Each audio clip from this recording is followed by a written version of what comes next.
Hello, people out there in YouTube land. It is me, Stephen Billings, and who is with me?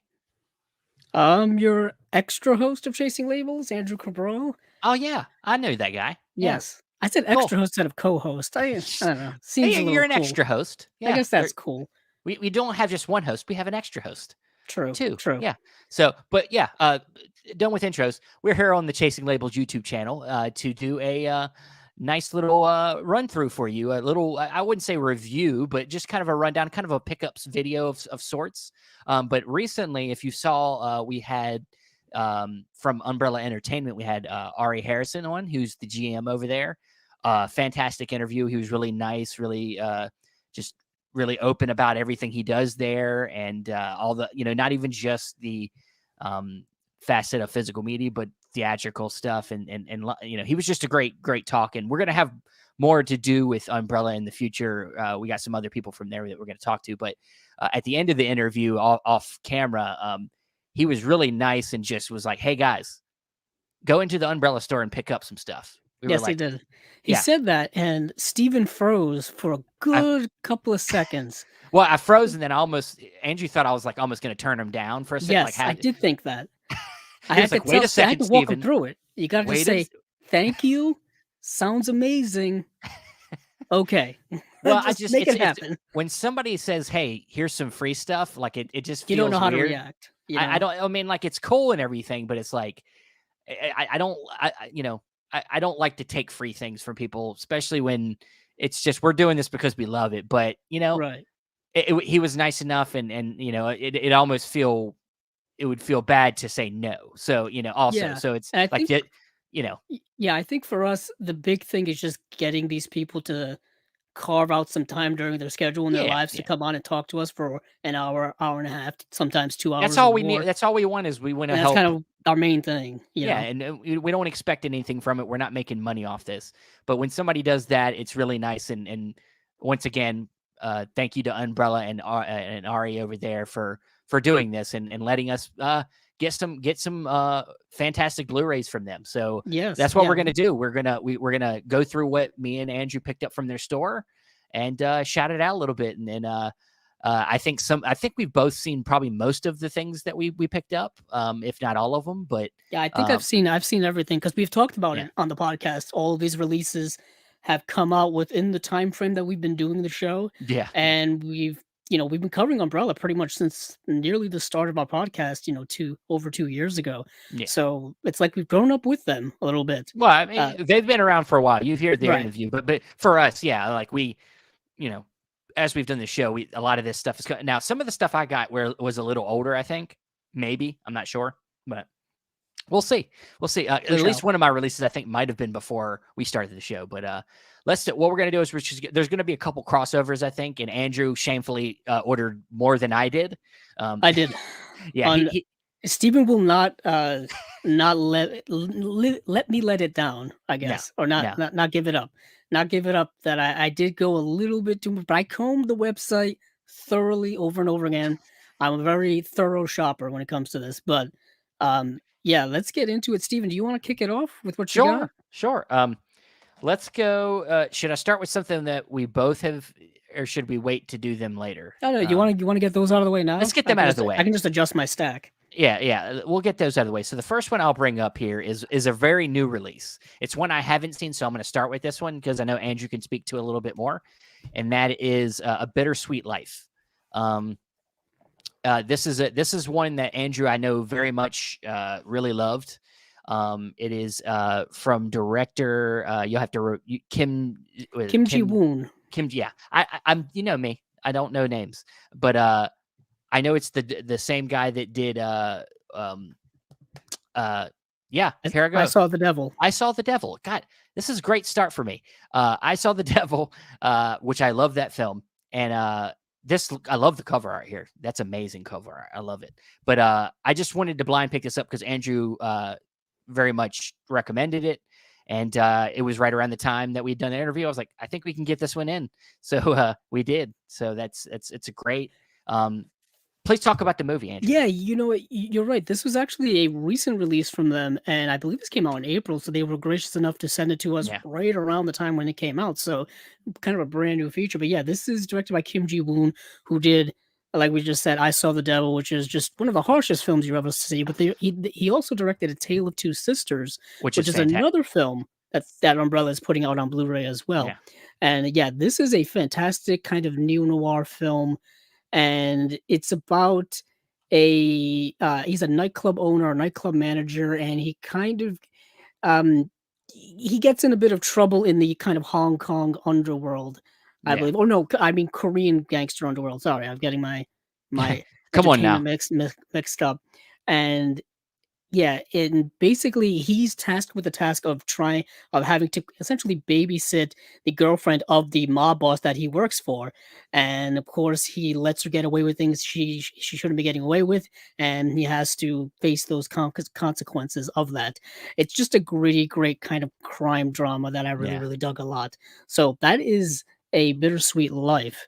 nice. So I think a next one that I think was a crossover for us is Martyrs. Yeah, I guess go from uh, something that's a little bit less harsh to something that is truly harsh in Martyrs. yeah, This is the film that I think a lot of people either have heard of or have seen.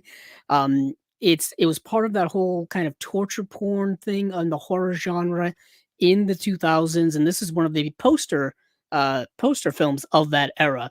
And this is just a harsh film that if you're squeamish when it comes to physical violence, I would not recommend this to you.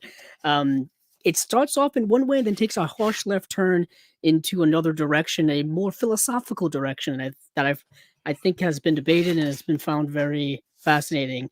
This is part of their Beyond Genres sub-label that they were doing for a little while. This was volume 22. They've kind of gotten rid of these subgenres and kind of just releasing umbrella releases just under yeah, the umbrella banner, but this was kind of one of their last ones released under that subgenre. yeah. I mean, I like the sub labels, but I mean, I understand the strategy, and as I joke in the interview, it's now all under one umbrella. I know. Um, Nice. well, was that it? No, no, we got one more. We had Yeah, one we got more. one more. And this was one that I definitely, when this was announced, was super excited because it was a film I had wanted a Blu-ray for a long time to revisit it because it's one of them films I saw so many times on TV growing up, and that is Peter Bogdanovich's Mask. Yes, starring Cher and what's the name? Eric Sam Stoltz. Elliott's in there. Eric Stoltz plays the main character. Um, Yes, this is one of Peter Bogdanovich's films, the late great Peter Bogdanovich. I think this came yeah, out, what, 1987, I think? Somewhere around there. Um, and it's yeah, it's a great film about a true story about Rocky Dennis, who has this, physical problem, and it was 1985. That was yeah, the date.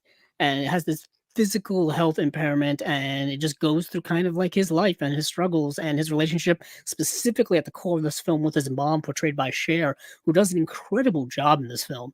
yeah, Really, really phenomenal. And what's cool about this release is this does have the theatrical cut presented in standard definition, but it does have the director's cut on Blu-ray and has an interview with the late great Peter Bogdanovich. And that's kind of it with the special features. But like Steven said, this doesn't have a Blu-ray release here in the States. I yeah. know it has one in the UK, off the top of my head. Yeah, and it does say Region B, but I think most Australian releases Can tend be to played be here. they tend to be region free. So I don't know how the rules work, but they do. So all right, well that's all the crossover. So do you want to go with your first different one since you Sure, got sure. more than me? Yeah, I'll go with a documentary here called Not Quite Hollywood.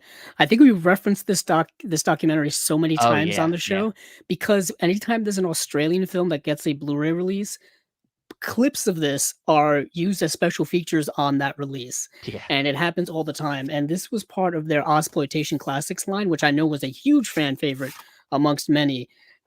This is just a great documentary about Ozploitation, that kind of 1970s, 1980s renaissance of Australian cinema. You got guys like George Miller specifically in there, and you got other films like Road Games and whatnot. And this documentary goes into all of that. It has 9 hours of special features on here, which I'm guessing are just more interviews with people like Quentin Tarantino and other enthusiasts like that are involved in here. So this is really cool, and I thought it was kind of poetic to get a documentary of Australian cinema from an Australian company. I don't know why I thought that was cool, but I just thought it was a nice It's touch. because you're a nerd. Because I overthink everything in life. That's Yeah. why. Yeah. Well, that's why you're who you are, Andrew. It's okay. True. Well, what do you got next? What I got was one that I felt like I just needed to get because I'm a fan of at least the first film. The second film's not near. No, it's not bad. It's still fun, but it's a double feature, and that is Young Guns and Young Guns 2. Nice classic. Yeah, and I'd had the DVD for a long time for the first Young Guns, and I saw that they had put out this double feature, and I was like, shit, damn, I got to get it. I love the cover. And I do have to say, and this I think is in for a lot of Umbrella covers, they do have reversible art on a lot of these where you can flip it over and not have the rating logos. So in this case, that worked out for me. There's no rating logo on this one. Some of them don't work out that way. Sometimes they have a different artwork on the inside that doesn't have any. It's just like an inside artwork. But in this case, it worked really good. And yeah, I've just really loved the first Young Guns. You know, great cast with Charlie Sheen, Donald Sutherland, Emilio Estevez, and then I think they all come back for the second film. Even though if I remember correctly, is the second film a prequel? Or is that I actually haven't seen Young Guns 2, but I've seen the first Young Guns, and I know that the first Young Guns is definitely more popular. No, it is a sequel. I was going to say because Okay. I was like I thought Charlie Sheen came back, but I know spoiler. Don't spoil anything. You know, Come never on mind. now. I'm not gonna say I'm getting in trouble for spoilers. Yeah, But don't spoil anything from a 30-plus-year-old movie. dude, But people I are know Young Guns has been available on Blu-ray here in the States yeah. since like 2007. And then I think it wasn't until like 2018 they put Young Guns 2 on Blu-ray. So it just kind of shows you like how much time it took for the enthusiasm from the studio to put that movie on Yeah. on Bluray. Yeah, but it's one I just it felt like a good necessary pick for me, and now I can get rid of that other DVD I have, so it's always good. Okay. Next up is also a more recent release from Umbrella. By recent, I think I mean this year, and that is Twisted Nerve. This is kind of I believe, I want to say 1960s, 1970s thriller, and starring Haley Mills, who was probably most famous for being in The Parent Trap. And this film is obviously incredibly against type for Haley Mills. Yeah, it's been a while since I've seen it. I think I watched it when we covered it here, but it famously has that song that was used in Kill Bill. You know, da da da da da da da da da da. That song I believe is called Twisted Nerve. And I remember that distinctly. And I remember when I tried to replicate that on the show, and our microphones wouldn't pick up the high pitch, and Oh it just yeah, kept yeah. cutting out. That was hilarious. So this is a more recent release, and it's got a couple of special features here, like a new audio commentary. It's got a new interview with an author, Alan Jones, a film historian. So it's got a little bit of special features here. This is part of the kind of collector's edition type of deal here, where it has this J card and also a slipcover. It's a J card slipcover combo, and I'm not quite sure how I feel about that, because it just feels like maybe a little bit too much is going on with it. There was the J card, and here's the slipcover, and it just pops out like that. And you got artwork on the front, artwork on the back, and yeah, I believe that's the original like poster art. That's what it looks like to me. No, really, really cool. It says Cleaver, Cleaver, Chop, Chop.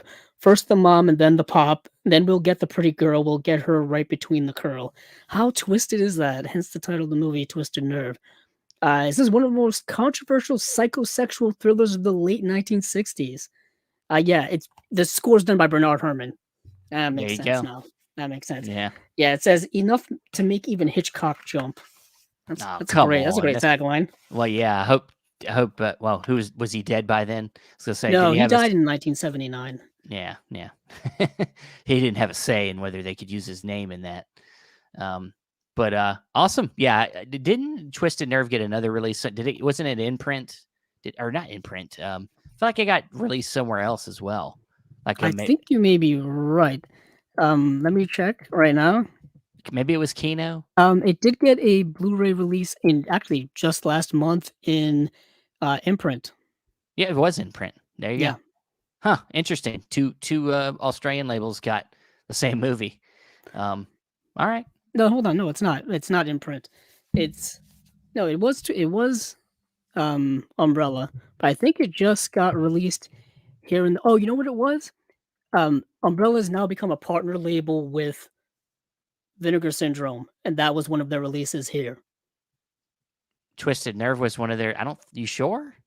I believe so. I don't think Yeah. that was one of their. I remember their first one was Undead, and then they just did another one. I don't think Twisted Nerve was part of their slate of recent Vinegar Syndrome. I would have to look. Hold on. Yeah, I feel. I don't know. Yeah, It's you not now that big of a deal. now you're going off. We're You're going on a off rabbit. rail. Going. Yeah, let's just stop. Let's go to your next one. My while I next look that one's up. one when it was announced. Well, I initially saw this film because it was announced through 88 Films. But then I later on found out that it was also, looking through Umbrella's catalog, found out that they put out a release of it, and I was like, well, I mean, yeah, I mean, it's this seems to be a nice complete package of this film, and that's the film Snapshot. And it's it once again, it kind of made more sense too, because this is an Australian film, to get this through, like as Andrew say, through an Australian label, because this is part of their Ozploitation classics line. And yeah, it's a film about this girl who gets into modeling and kind of gets enveloped by it, and then starts to realize she might have a stalker, and it's got this like kind of really nerving atmosphere to it. It's been a minute since I've watched it. I can't detail it that much, but I remember really enjoying it and thinking that it had really good intense moments, and was really well acted and well shot. And it has a pretty traumatic ending. But yeah, it's one I just took the chance once again to snatch up, because it's one that I needed to get. So there's Snapshot. Yeah, and you're right. It wasn't part of their sub-label thing. I don't know why. If you go to Blu-ray.com, for some reason, it's listed under having a U.S. release from Umbrella, which doesn't make any real sense to me. No, yeah, but I want to go to my next pick in a movie called Spotswood, which is part of their Sunburnt Screens sub label, and this was number 21. One of their one of their last ones, I think, that they did. Like we just said, they've kind of gotten rid of all of these, but this is a film starring Anthony Hopkins, Ben Mendelsohn, and Toni Collette, and it's a movie that, well, actually Russell Crowe's also in it as well, but this is like early 90s uh, era of these actors before, obviously, Anthony Hopkins bigger than all of them, but it wouldn't be till much later that you would Russell Crowe would be more notorious, as well as Toni Collette and Ben Mendelsohn. And this movie is about Anthony Hopkins' character, I believe, is someone who's going to do kind of an evaluation of this company, and this small company in the small town, and he kind of gets involved with all like the local people and all of those things, and it's a failing company that they're trying to keep afloat, one of those types of stories, and he kind of gets endeared into the local people and local culture and stuff like that. And then a lot of other dramatic things happen within it. But I actually ended up really, really liking that. And I think the reason why I also bought this, because this is a Roland Joffe film, if I remember correctly, and they put out a whole box set of Roland Joffe films, Imprinted, which I still imprinted, not Umbrella, and and I've kind of gotten more into his work as I've gotten covering it for the show. Yeah. All right. Nice. The next one I'll cover is a pretty recent film. It actually premiered on Roku, and but I really liked it. I'm a fan of this actor, and that's Daniel Radcliffe in Weird, the Al Yankovic story. I thought, to be honest with you, I've never really been a Weird Al Yankovic listener, and not that I wouldn't be. I just have never really gotten into him, and now this movie kind of makes me want to explore his music. And I thought that the performance seemed to be really nice, and I like the kind of irreverent comedy. It's very self-aware, and and it seems to tell the story in a really unique way. And yeah, I thought it was fun movie, and this is, I believe, one of their first 4Ks, if not their first 4K, from Umbrella. I So yeah, I think you're right. Um, I think it being a more modern film definitely helped that. yeah, It's also it's kind of a biopic, kind of not a biopic. yeah, Also, it's not, yeah, yeah, yeah, yeah, it's kind of a mockumentary of a biopic, yeah, um, or a mock biopic, which I thought was very appropriate for Weird Al. I think what's Daniel Radcliffe is fantastic in the film. What is interesting about Weird Al is you kind of have to discover him on your not discover him on your own, but like he doesn't really do a lot of stuff now. Like yeah. all of the work that's kind of the movie's going over stuff that was done in like the 80s and 90s. So maybe the younger generation not quite hip to Weird Al. But if you go back and watch his stuff, it's just kind of it's like parody before parody. You know, nowadays you've got people on TikTok doing parodies of songs, people on YouTube and stuff, and he was doing this back before the internet even existed. Yeah. You know, so really cool kind of biopic. It was really odd that it did premiere on Roku. I think people were very confused as to where to see it. Yeah, unfortunately, that's just how distribution is nowadays. They think they can, I guess, make more money off of it through ads on streaming. So I don't know.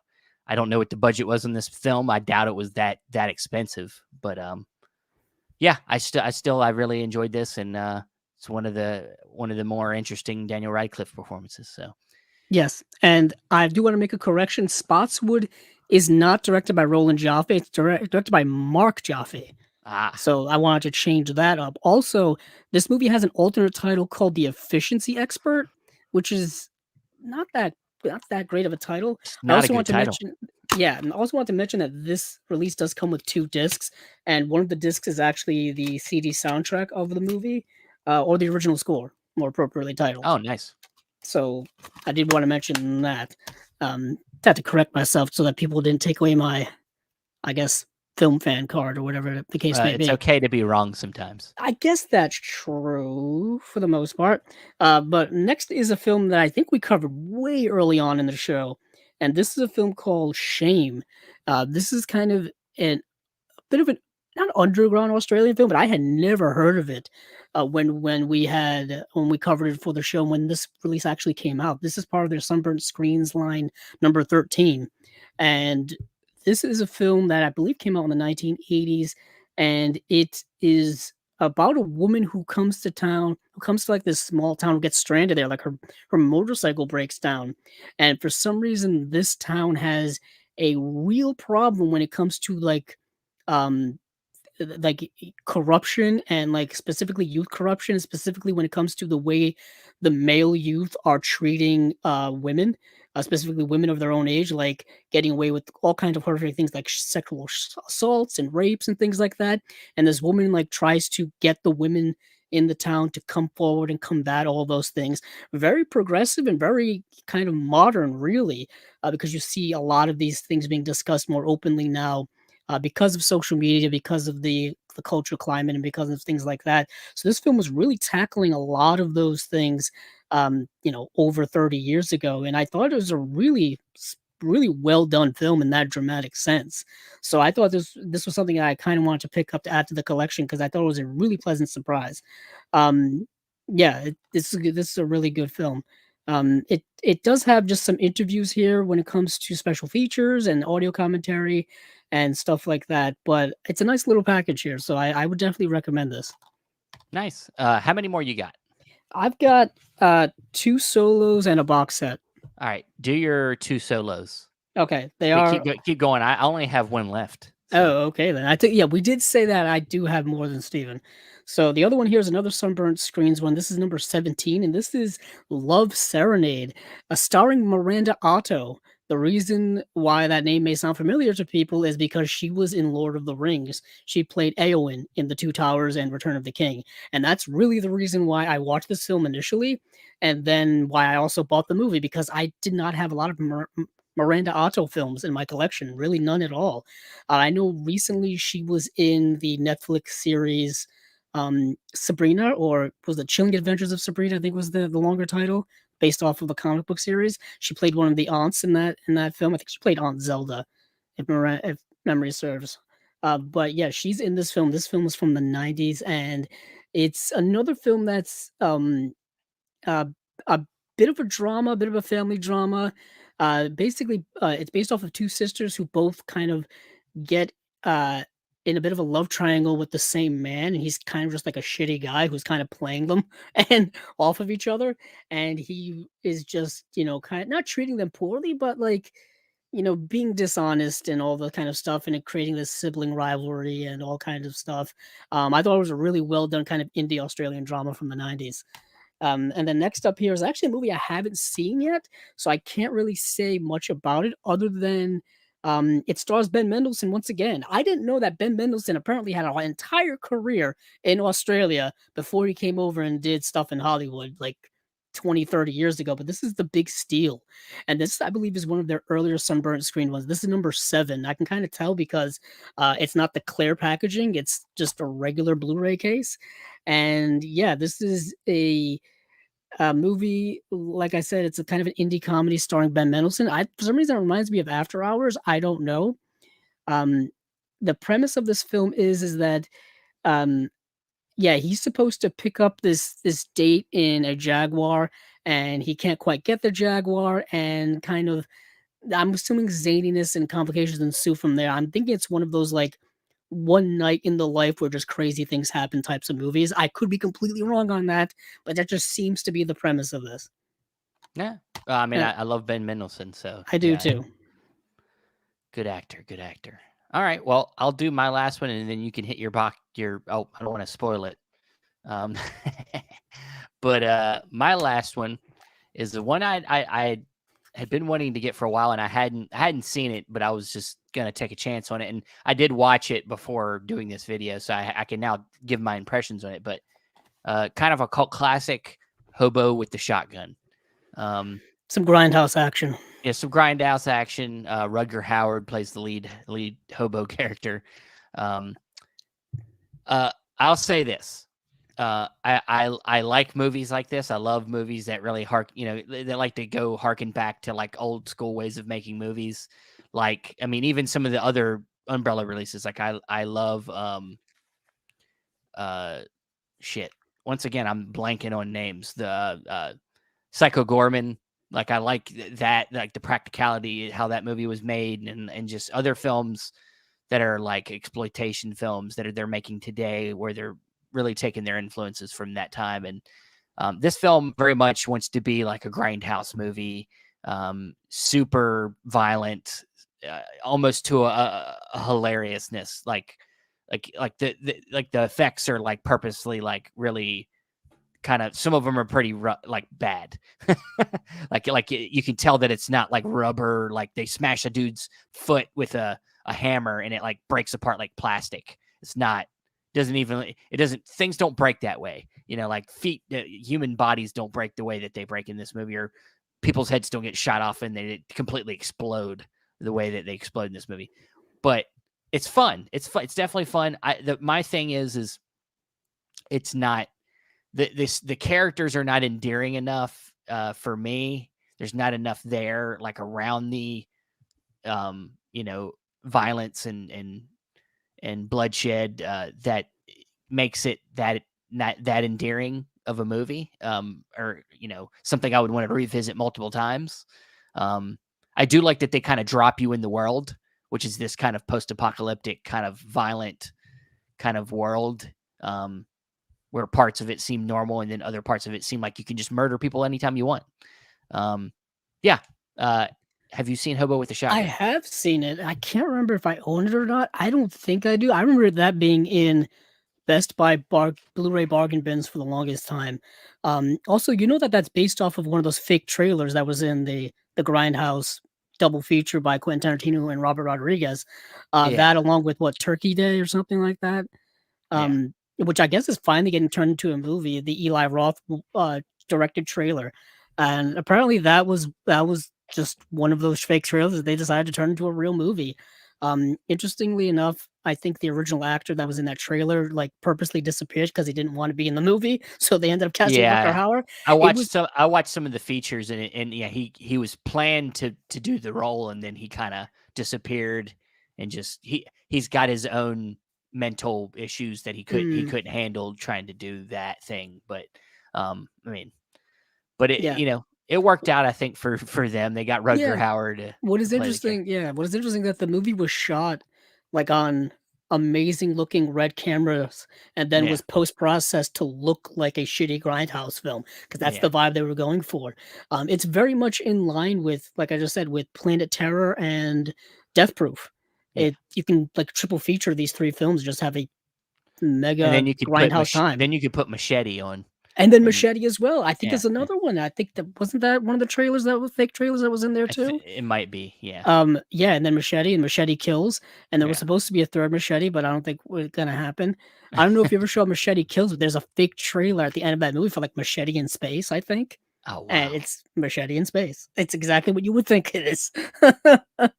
Man. Oh, but I guess moving But on now. but I was just say Yeah, oh finally, yeah. I like movies like this. I don't think this is one of my more favorite ones though. It's fine.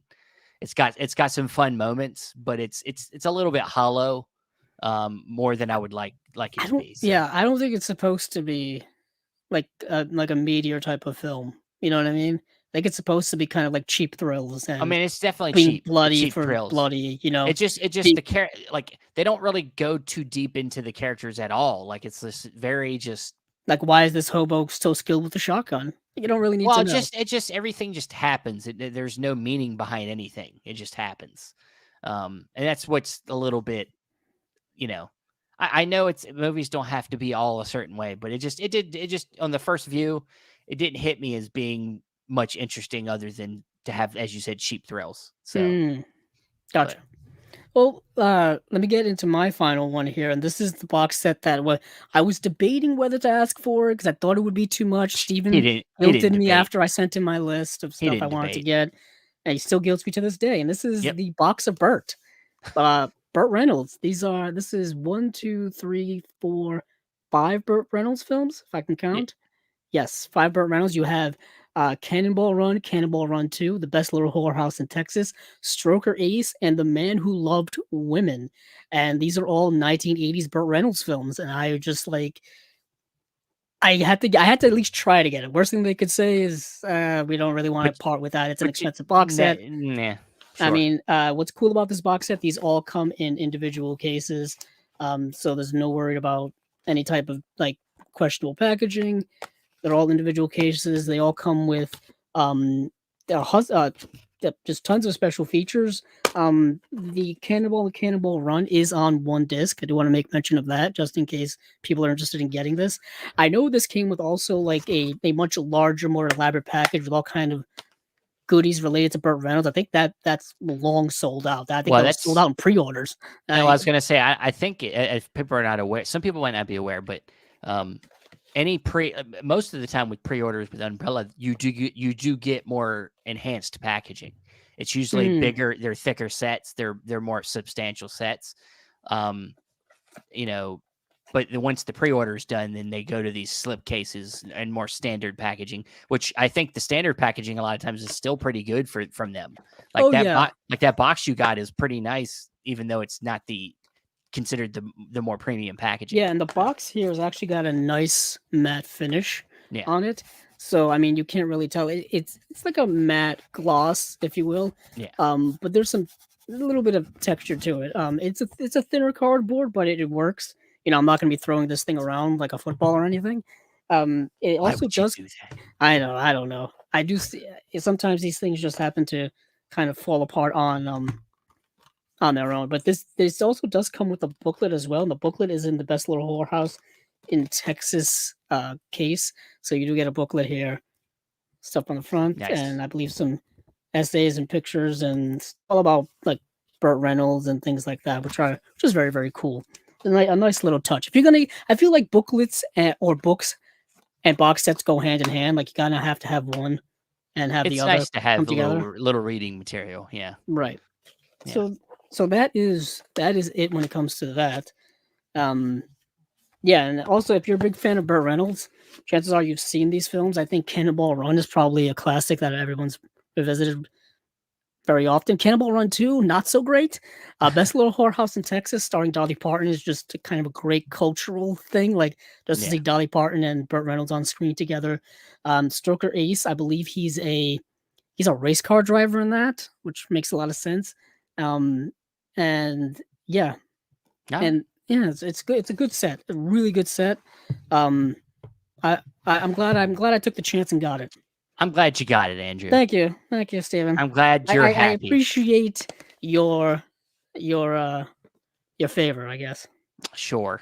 But once again, thanks to Umbrella, thanks to Ari over there for, you know, being gracious enough to let us get some swag, some Blu-ray swag from Umbrella Entertainment. So please go over to their site, check out their store, get you some goodies, and I'm sure if you don't want to get, buying direct is always nice, but I'm sure a lot of their stuff is also at places like Orbit DVD, Diabolic DVD. I'm sure you can go to some of the US retailers as well, and they'll have it. So with that said, thanks everybody for taking a chance to look at this, taking the time to look at this video, and we'll see you on the next Chasing Labels podcast.